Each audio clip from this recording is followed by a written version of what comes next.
స్కూల్లో ఉన్నప్పుడైతే long bill ఎప్పుడు కొడతారా అని ఈవినింగ్ వరకు వెయిట్ చేస్తాం. చాలా అంటే చాలా వెయిట్ చేస్తాం. లాంగ్ బిల్ కొట్ట చాలా అంటే ఎంజాయ్ చేస్తాం. ఎప్పుడెప్పుడు వెళ్ళిపోదామా ఇంటికి అనేసి, జంప్ అయిపోదామా అనేసి ఉండేది. A few moments later. తర్వాత కాలేజ్కి వచ్చినాక, ఇంటర్మీడియట్ డిగ్రీ కాలేజ్కి వచ్చినాక ఇంటర్వెల్ ఎప్పుడు కొడతారా అని ఆనందపడతాం. ఇప్పుడు ఆలోచిస్తూనే ఉంటాం మైండ్లో, ఇంటర్వెల్ ఎప్పుడు కొడతారో అని ఆలోచిస్తాం. ఈ చదువుకునే లైఫ్ ఏదైతే ఉందో దాంట్లో వెయిటింగ్ అనేది కామన్.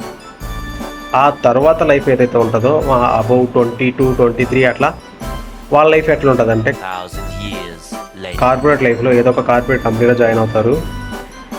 వీక్ ఆఫ్స్ కోసం వెయిట్ చేస్తారు. Literally week offs. సండే ఎప్పుడు వస్తుందా, సాటర్డే ఎప్పుడు వస్తుందా, అది వచ్చిందా అంటే అది ఎక్కువసేపు ఉండదు. నాకు అర్థం కాదు సార్. నెమ్మదిగా అట్లా వచ్చి అట్లా వెళ్ళిపోతుంది. ఈ వీక్ డేస్ అనేది గడవు. ఈ వీక్ ఆఫ్స్ అనేది ఫాస్ట్గా గడిపితేగా.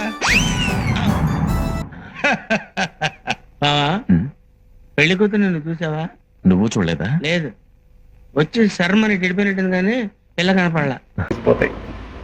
కాబట్టి మీ కార్పొరేట్ కూలికి ట్యాగ్ చేయండి. ఎవరైతే వీక్ ఆఫ్స్ కోసం వెయిట్ చేస్తారో వాళ్ళని ట్యాగ్ చేయండి. సబ్స్క్రైబ్ చేసుకోండి.